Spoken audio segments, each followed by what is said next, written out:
สบายดีเด้อพี่น้องเด้อสบายดีเนาะสบายดีและสวัสดีเนาะยังบรรยากาศตอนโต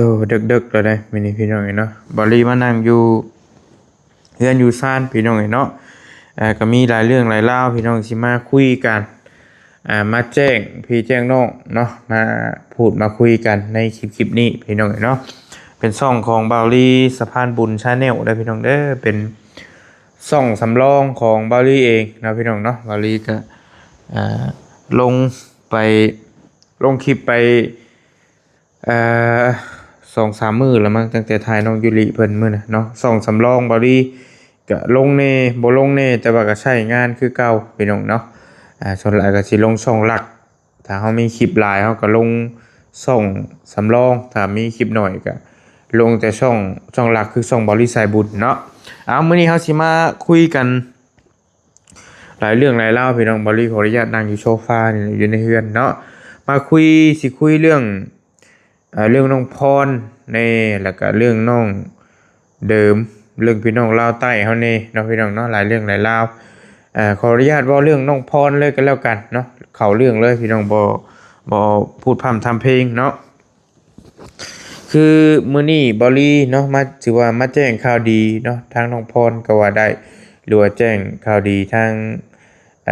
ครอบครัวน้องพรเพิ่นหั่นแหละเพิ่นมีน้องสาวชื่อพรคือกันแต่ว่าก็น้องพรนั่นแหละในนามที่พี่น้องรู้จักคำว่าน้องพรคือมื้อเว้นนี่หันเบาลีเนาะได้คุยได้แจ้งพี่แจ้งน้องไปแล้วเบาลีกับเบายาวหันมีเงินอยู่จำนวนหนึงมีเงินที่ผู้ใหญ่เพิ่นฝากไว้ซื้อข้าวและเฮาก็คิดเห็นว่าข้าวนี่มันก็ทางบ่อเตียงซื้อไปให้แล้วก็คือคุยกันในคลิปก่อนนั่นแหละ บ่เตียงซื้อไปให้3 กระสอบใหญ่แหละบอลลี่ก็เลยมาปรึกษากันว่ากับเบายาวสิเอาเงินเข้ากันถ้ามันพอได้เดี๋ยวแม่สิเจาะน้ำให้น้องเพิ่นแล้วเฮามาไล่เบิ่งมื้อวานอันมื้อเว้นนี่หั่นเงินมันยังขาดอยู่ประมาณ 2,000 บาทอ่าและบัดนี้บอลลี่ได้รับข่าวดีจากพ่อเพิ่นเนาะพ่อผู้เก่านั่นแหละพ่อผู้เพิ่นฝากเงินมาให้บอลลี่ซื้อข้าวให้น้องพรนั่นแหละเพิ่น พ่อเพิ่นว่าถ้ามันขาดยังบ่หลายประมาณ1,000-2,000นี่แม่นพ่อเพิ่นสิซอยว่าซั่นเพิ่นสิให้ซอยให้ได้น้องเพิ่นได้น้ำได้ในว่าซั่นนะพี่น้องเนาะโอ้ยสาธุมีแต่ว่าบ่ได้เว้าง่ายๆกระชับสั้นๆเรื่องน้องพรคือข่าวดีหั่นแหละมีทั้งพ่อใจดีเพิ่นสิซอยค่าน้ำค่าเจาะน้ำน่ะที่มันยังขาดอยู่เนาะอีก 2,000 บาทพี่น้องเอ้ยเนาะบ่ลิกะไว้นี่ตีไปนี่ประมาณ 7,000 บาท ค่าน้ำนี่แหละเพราะว่าบริเจาะตะเก้าหันแบบโยมอันนั้นมัน6,000แต่ว่าระยะทางที่เพิ่นสิขึ้นไปนี่ก็บ่ฮู้ว่าเพิ่นสิคิดค่าน้ำเมืองน้ำมันเพิ่มบ่นะบ่แน่ใจตัวนี้ปกติหันเจาะโยมอันนี้6,000แต่ว่าบ้านน้องพรจากบ้านบริไปนี่จากบ้านสร้างคันเฮาสิใช้สร้างคนเก่านี่ก็แม่นว่าไกลแฮงนะพี่น้องเอ้ยประมาณห่วยจากบ้านเราไปมันมได้บ่7-80หลัก80กว่าหลัก พูดแหละเพื่อเข้าไปฮอดบ้านน้องพรเดินทางไปประมาณชั่วโมงปลายๆแล่นรถช้าๆเนี่ยก็เอ่อเกือบ2 ชั่วโมงบ่ได้แล้วแต่เฮาแล่นไวแล่นช้าเนาะแต่ว่าบอลี่ขับไปแต่ละมื้อนี่ก็ประมาณชั่วโมงปลายฮอดเฮือนน้องพรเอ่อประมาณ70ปลายลักหา80ลักประมาณนี้เพราะว่าเพื่อเข้าบ้านน้องเพิ่นอีกก็ไกลเติบระดับหนึ่งอยู่พี่น้องแต่ว่าเฮาก็ไปได้เนาะมันก็บ่เร็วมากบ่แรงเฮาไปได้ซอยได้ยินดีพี่น้องเนาะครอบครัวน้องพรเฮาพี่น้องถือว่าตอนนี้หั่นน้องเพิ่นน่ะน้ำมันมีแล้วเด้อพี่น้องเด้อน้ำบาดาลแต่ว่ามันสิพอบ่พอถ้ามันขาดมันเหลือบ่มันขาดมันเกินส่ำใดก็มันพอซอยได้ก็บ่ได้สิเอาเงินบ่ลี่นี่จกใส่เพราะว่าก็คือเดียวกับเคสน้องอาจเคสไอ้อาจนั่นแหละบ่ลี่มันขาด ก็ขาดหลายแสนแต่อยู่นั่นก็บ่ลี่จกเงินบ่ลี่ใส่อยากให้เพิ่นได้น้ำได้ในใช้อันนี้ก็คือการถ้ามันบ่พอก็แม่นบ่ลี่ก็จะซอยซ้ำเฮาซอยได้ก็ซอยกันไปแต่ว่าตอนนี้เนี่ยมีเงินอยู่ประมาณสัก 7,000 บาทเนาะค่าน้ำนี่ 6,000ถ้าเพิ่นสิเว้าซ้ำเก่าได้บ่ลี่ยังบ่ได้โทรไปอันหาสร้างเพิ่นอยู่ถ้าว่าค่าสร้างได้ซ้ำเก่า 6,000 ก็แม่น1,000หั่นเฮาไว้ซื้อน้ำไปซื้อน้ำมาอันโตให้เพิ่นเจาะหั่นแหละเพราะว่าเฮาก็ต้องมีน้ำประมาณ 3,000 ลิตรแต่ว่ามันขาดเหลือเท่าใดก็เอาไว้เก็บจังว่ากันเนาะ เดี๋ยวบริสิไปซอกหาเบิ่งสร้างก่อนแต่สร้างนี่เพิ่นบ่ไปก็แม่นไปหาเบิ่งสร้างแถวใกล้บ่ฮู้เพิ่นสิว่าราคาคือกันบ่บางสร้างเพิ่นก็เว้าบ่ได้คือกัน 6,000 7,000 8,000แล้วแต่ได้พี่น้องบางสร้างก็แพงเนาะบางสร้างก็พอไปพอมาแล้วจังว่ากันตอนนี้ก็ได้สำหรับเคสน้องพรเว้าง่ายๆเลยเนาะคือบริมีข่าวดีสิเจาะน้ำให้เพิ่นสิหามื้อหาวันหาเวลาสิเจาะน้ำให้น้องพรก็จังว่ากันเนาะแล้วก็เรื่องราวต่างๆที่มันเกิดขึ้นที่เฮาเห็นกันอยู่เพราะว่าน้องพรนี่ก็ พี่น้องให้ความสนใจหลายพี่น้องเนาะพี่น้อง หลายคนก็บอกว่าหาทางซอยน้องเพิ่นเด้อบอลี่เด้อหาทางซอยน้องพรกับครอบครัวแน่ว่าซั่นเป็นตาลิตนเฮงว่าซั่นพี่น้องเนาะเอ่อก็สิพยายามหั่นแหละบอลี่ก็ได้จักสิซอยน้องเพิ่นได้ซำใดก็เบิ่งตัวจริงนํกันเนาะพี่น้องเนาะคือตอนนี้หั่นเฮามีน้ำเฮาหายห่วงแล้วมีน้ำเนาะคือเขตน้องพรเพิ่นนี่ก็เอ่อน้องเพิ่นหั่นหนึ่งมานี่มีดินแล้วบ่ได้คุยกับพ่อตู้เพิ่นเรียบร้อยแล้วมื้อนี้น้องเพิ่นมีดินอย่างน้อยมีดิน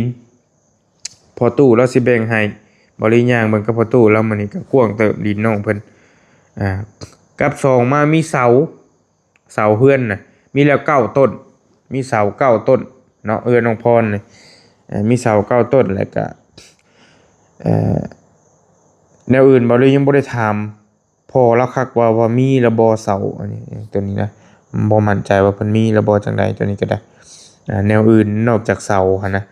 เรียนเราไว้ให้ไว้หน้าพวกเรามีบ่รู้ว่าจังใดแต่ว่าหนึ่งนี่น้องเพิ่นมีดินแล้วเฮาบ่ต้องได้ซื้อดินให้น้องเพิ่นแล้วก็มีเสาเฮือนบ่ต้องซื้อเสาให้น้องเพิ่นเนาะเพราะว่าบอลี่มาเบิ่งนี่ครอบครัวน้องเพิ่นนี่เป็นครอบครัวใหญ่อยู่กันหลายคนถ้าสิเฮ็ดเฮือนให้น้องเพิ่นนี่ก็ต้องประมาณสักอย่างหน่อยสักเฮือนน้องไสเฮือนน้องไสนางไสเฮาอยู่เสโปนหั่นประมาณนั้นเลยพี่น้องเอ้ยเนาะ6คูณ9ประมาณนี้แหละสิมันจังสิพออยู่แน่ถ้าสิน้อยหลายกว่าหั่นก็มันก็สิซ้ำเฮือนน้องเดิมบ่หรือสิซ้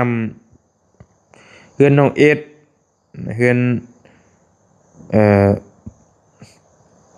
พอน้องเอ็ดนี่ก็เฮือนน้องวินี่ก็สิน้อยโพดเนาะอย่างน้อยๆให้ได้ซ้ำเฮือนน้องไส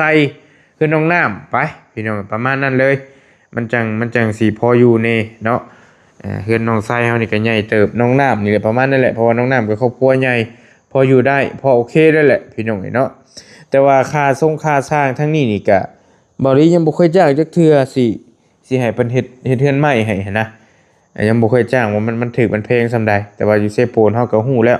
ประมาณ20ปลายล้านเนาะที่เฮาจ้างกันอยู่พุทธพี่น้อง20ปลายล้านมันก็เป็นเงินเงินกีบเฮาก็เงินบาทเฮาก็ประมาณ20ปลายล้านนะพี่น้องประมาณ30,000ปลาย38,000 39,000 40,000ซะตีไป40,000ค่าสร้างเบ็ดเสร็จนะแล้วเบิดเลย40,000บาทเนาะอันนี้เป็นค่าสร้างอยู่เซโปนคือเฮ็ดเฮือนน้องไส้นี่นะเฮ็ดเฮือนน้องไส้น้องน้ำนี่ประมาณ40,000บาทได้อยู่พี่น้อง40,000บาทหรือ40,000น้อยๆแล้วแต่เรทเงินขึ้นเงินลง40,000ปลายโดยประมาณนี้เนาะแต่ว่าสร้างแถวนี้ยังบ่เคยจ้างแต่ว่าคันสิหาคันเฮามีทุนมากอะจ้างน้องบ่คำบ่หยังเพิ่นนี่ก็คือสิได้อยู่สิคุยกับน้องเพิ่นเพราะว่าเป็นคนกันเองมันก็สิคุยกันง่ายแน่พี่น้องเนาะอันนี้คือเรื่องเฮือนน้องพรเฮาที่พี่น้องกำลังติดตามกันอยู่คิดพี่น้องติดตามให้ความสนใจหลายขนาดนะพี่น้องเนาะบ่ลี่หาก็ไปซ่อมแซมห้องน้ำให้เพิ่นก็บ่ยาวมื้อนี้ก็จนค่ำจนมืดพี่น้องเพื่อสิแล้วเท่านั้นก็ได้เนาะก็ประมาณนี้แหละเรื่องข่าวดีน้องพรพี่น้องข่าวดีเรื่องเฮาสิเจาะน้ำได้แล้วทุนเจาะน้ำให้น้องเพิ่นมีแต่ไปหาสร้างหาหยังแล้วก็เริ่มดำเนินการเดี๋ยวสิได้มื้อใดจะไปเจาะมื้อใดบ่ได้สิแจ้งพี่แจ้งน้องอีกเทื่อนึงเนาะเดี๋ยวสิมื้ออื่นคันมีโอกาสมีเวลาก็จะขึ้นไปแล้วก็ไปแจ้งข่าวดีน้องเพิ่นแล้วก็จังว่ากันตอนนี้ก็หาสร้างหาหยังเฮาก็จังว่ากันเนาะพี่น้องเอามาไล่เบิ่งคอมเมนต์ก่อนสักเล็กสักน้อยก่อนสิไปเว้าเรื่องราวใต้พี่น้องเนาะคอมเมนต์นี่หลายขนาดน้องพรนี่ก็ระดับ1เลยแหละคอมเมนต์เพิ่นนี่เนาะ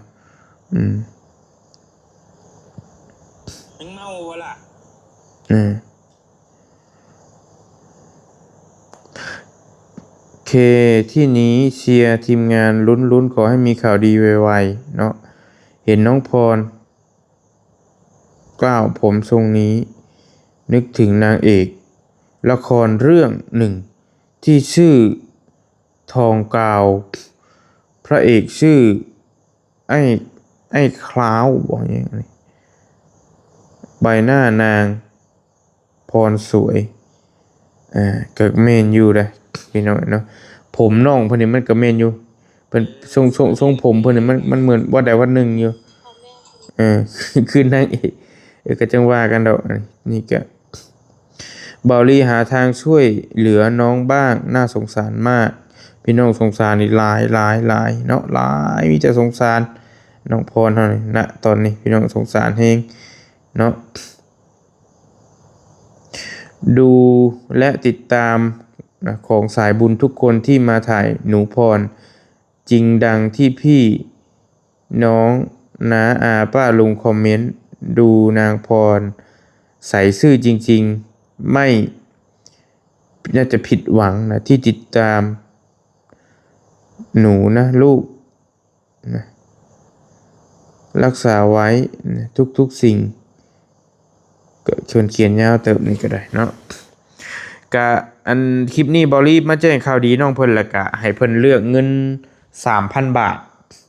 ให้เพิ่นสมมุติว่าให้เพิ่นเลือกเพิ่นสิเอาตัวใดหั่นนะให้เพิ่นเลือกเงิน 3,000 บาทกับเงิน 300,000 กีบ 300,000 กีบนี่400 กว่าบาทเกือบ500 บาทแต่น้องเพิ่นเลือกเงินโต 300,000 กีบเพิ่นบ่จักเงินบาทถ้าเงินบาทมันได้ประมาณเกือบ2ล้านผู้ใด 3,000 บาทเนาะน้องเพิ่นบ่จักแฮงตัวนี้เพิ่นบ่จักเงินบาทตัวนี้ก็ได้นะพาน้องไปตรวจสุขภาพดูที่โรงพยาบาลอันนี้บอดี้ถามเรื่องน้องเพิ่นปวดประจำเดือนเนาะต้องขออภัยหลายๆยาแก้ปวดทุกชนิดใช้กินรักษาอาการปวดทุกชนิดปวดประจำเดือนก็ใช้ได้ถ้ากินแล้วอ้วกก็น่าจะเป็นโรคกระเพาะอาหารดูทรงน้องพรเจ็บตาเจ็บท้องแหงเข้าใจหยอกเนาะซื้อยาเม็ดสีเหลืองแก้ปวดประจำเดือนครับบาลีบ่ฮู้เกี่ยวกับเนาะประจำเดือนก็พอมีความรู้เล็กๆน้อยๆก็ได้ยินแม่น้องยุริเพิ่นเว้าว่าแม่น้องยุริบ่คือไผแล้วเว้าว่าตอนน่ะคือเฮาถ้าเฮากิน กินยาแล้วยันว่าประจำเดือนมันสิหยุดอีหยังสินะอันนี้ก็เห็นน้องเพิ่นเนาะพี่น้องเพิ่นคอมเมนต์มาหลายแฮง200 กว่ากินน้ำอุ่นกินน้ำร้อนเลือดจะอุ่นเอาร้อนใส่ขวดผ้า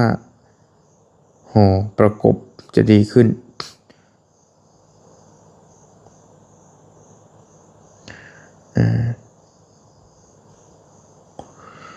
ก็หลายแฮงเนาะ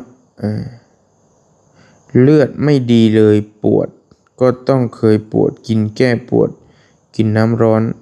แต่ก็อุ่นๆก็ดีขึ้นก็หลายอย่างเพิ่นพาอันนี้ก็ได้เนาะแต่กระบะน้องเพิ่นบาลีไปลาวใต้บ่ไปสิจ๊ะอันนี้เป็นทางคอมเมนต์เรื่องบาลีว่าไปลาวใต้บ่ตัวนี้ก็ได้นี่ก็ประมาณนี้แหละเรื่องน้องเนาะน้องอันนี้น้องพรเฮาใช้ไฟโซล่าร์เซลล์ไปก่อนกินได้อยู่จ้ากินเลยใช้จะได้หายปวดบาลีว่าบ่กล้าให้น้องเพิ่นกินไปไว้ยันเป็นไปที่ตอนนั้นเอายาให้พี่น้องเพิ่นน่ะก็ประมาณนี้แหละเรื่องน้องพรพี่น้องกำลังติดตามกันอยู่ณตอนนี้หลายแฮงเนาะคอมเมนต์สงสารน้องเพิ่นเป็นจำนวนมากแล้วก็บริกำลังหาทางช่วยน้องเพิ่นอยู่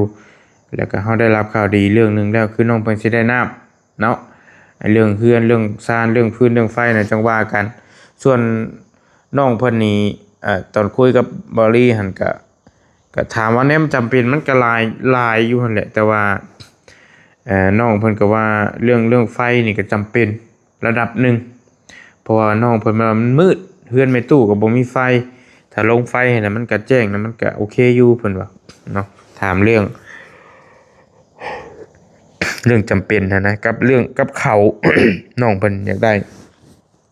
เขาวกินแต่มื้อนี้บ่เตียงซื้อไปให้3กระสอบมันก็สิได้อยู่ประมาณเดือนหนึ่งเดือนปลายไป2เดือนก็ยังอันนั้นก็เพราะว่าน้องเพิ่นหลายคนเด้ก็บรรเทาไปก่อนแล้วเฮาก็สิซอยซ้ำที่ซอยได้หั่นแหละซอยแนวมันจำเป็นซอยน้ำซอยหยังก่อนเนาะเพราะว่าน้ำนี่ก็จำเป็นแต่ว่าน้องเพิ่นว่าถ้าบ่ริถามน้องเพิ่นว่าถ้าให้เลือกน้ำบ่เลือกไฟน้องเพิ่นว่าถ้าเป็นไปได้อยากเลือกไฟ เพิ่นว่านะน้องเพิ่นก็บ่กล้าเว้าดอกแต่ว่าบ่รีให้น้องเพิ่นเว้าว่าอิหยังมันจำเป็นเฮาก็ถามถึงความจำเป็นน้องเพิ่นหันนะน้องเพิ่นบอกว่าถ้าเป็นไปได้ก็ไฟแล้วมันอยากมืดหันนะแต่ว่าน้ำก็ดีน้ำก็จำเป็นหันนะแต่ว่าน้องเพิ่นเว้าว่าน้ำเฮานี่เฮาตักกินน้ำห้วยน้ำหยังก่อนก็ได้อยู่แต่ว่าไฟนี่มันมืดแฮงน้องเพิ่นว่าก็แต่กระบะน้องเพิ่นอยู่ตัวนี้ก็ได้แล้วก็จังว่ากันดอกตัวนั้นเฮาสิเจาะน้ำให้น้องเพิ่นอยู่อิหยังก็อยากให้ได้เบิดนั่นแหละบ่ดีก็ได้เนาะ เรื่องเข้าไฟเฮือนบ้านน้องเพิ่นนี่ประมาณ10,000 บาทเด้อพี่น้องเด้อเพื่อพี่น้องฟังบ่จบบ่ทวงบ่ทันที่บ่รีเว้าไปในคลิปก่อนอ่าเพื่อว่ามีผู้ใหญ่ใจบุญทางอื่นทางไกลทางใดก็แล้วแต่อยากช่วยเรื่องฟืนเรื่องไฟน้องอันน่ะพรเฮานี่ประมาณ10,000 บาทได้ว่าซั่นเนาะแต่ว่าสำคัญนี่เฮาก็เอาเฮ็ดเฮือนเฮ็ดซ่านนั่นแหละให้น้องเพิ่นก่อนอย่างน้อยก็มีเสาแล้ว แล้วก็เฮาจังหาซื้อไม้ซื้อตอกแนวอื่นมาก็จังว่ากันตอนนี้ก็ได้ทำไปเป็นทีละอย่างก่อนนะพี่น้องเนาะเอาน้องพรประมาณนี้พี่น้องเอ้ยวันนี้มาเว้าเรื่อง ขออภัยกระเพาะขึ้นแล้วบ่นี้ก็ได้มาเว้าเรื่องลาวใต้เด้อพี่น้องเด้อ เรื่องไปขึ้นเฮือนน้องเดิมเรื่องไปซอยพี่น้องลาวใต้เฮาพี่น้องก็ถามเข้ามาหลายแฮงว่าบ่ลีสิลงลาวใต้บ่หั่นน่ะบ่ลี รอบนี้คือสิบ่ได้ไปไปบ่ทันหั่นน่ะพี่น้องเรื่องไปขึ้นเรือนน้องเดิมนี่บ่รีขออภัยนำหลายๆเพราะว่ามื้ออื่นนี่บ่เตียงสิเดินทางกับน้องเมฆเนาะบ่รีเองก็อยากไปอยู่แต่ว่ามันก็บ่ท่วงบ่ทันกับบ่รีเองก็เสื้อผ้าหน้าเพอยู่มุกดาหารก็ยังบ่ได้ข้ามไปเอาอยู่พี่น้องจังนั้นก็ได้เนาะเรือนน้องเดิมนี่คือสิไปขึ้นนำบ่ทันเนาะ ก็ฝากทีมงานนั่นแหละไปเบิ่งน้ำกันก่อนแต่ว่าชวนบอดี้นี่ยันบ่ทันแหละพี่น้องเอ้ยถ้าได้ลงไปก็แม่นสิไปเยอะยินดีน้ำน้องเพิ่นยอดหลังตัวนี้ก็ได้เนาะบ่มีปัญหามีแต่มีทางไอ้เตียงเพิ่นสิลงไปให้มันทันขึ้นเฮือนใหม่ส่วนบอดี้นี่สิเฮาสิประสานทั้งนี้ก่อนน้องพรนำนี่เด้พี่น้องเอ้ยสิเจาะน้ำเจาะในให้น้องเพิ่น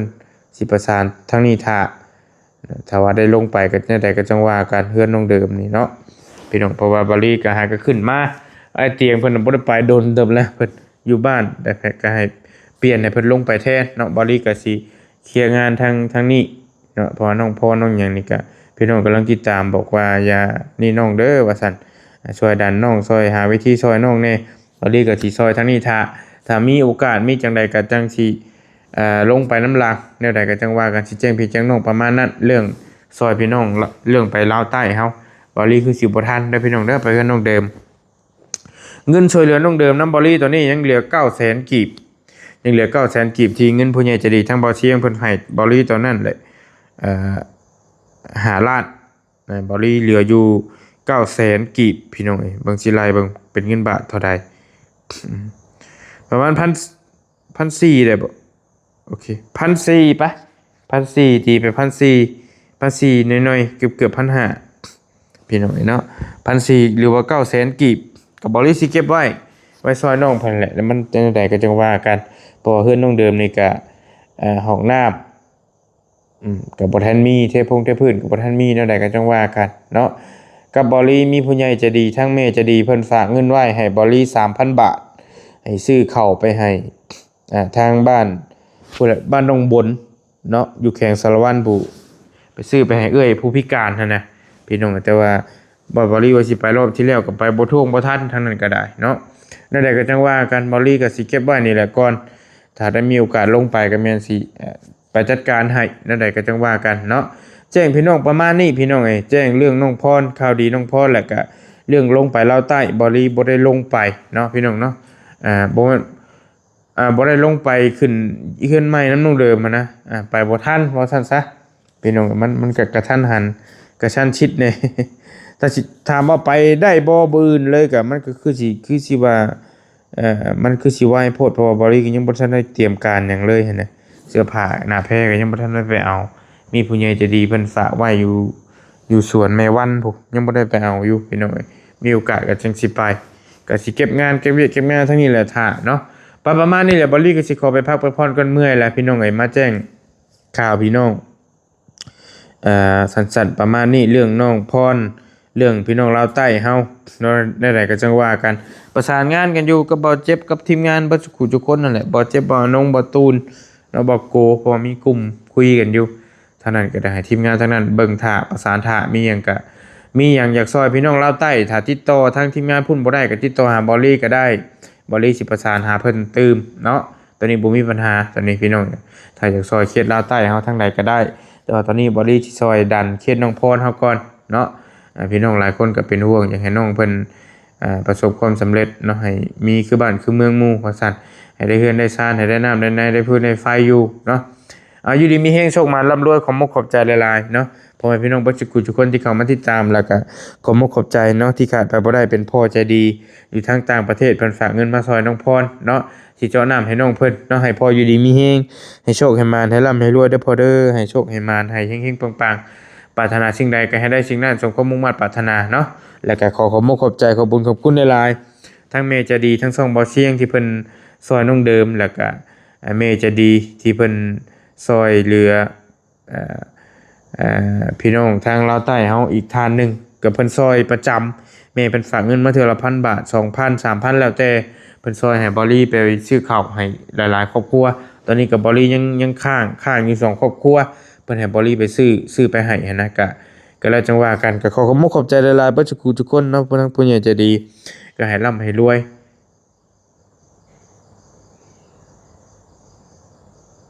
แมวให้อยู่ดีมีแฮงเนาะให้โชคให้มานปรารถนาสิ่งใดก็ให้ได้สิ่งนั้นสมความมุ่งมั่นปรารถนาเด้อสาธุเนาะให้อยู่ดีมีแฮงร่ำรวยพี่น้องบ๊ายบายเจอกันใหม่แล้วใดก็ฝากติดตามเด้อจังว่ากันโดย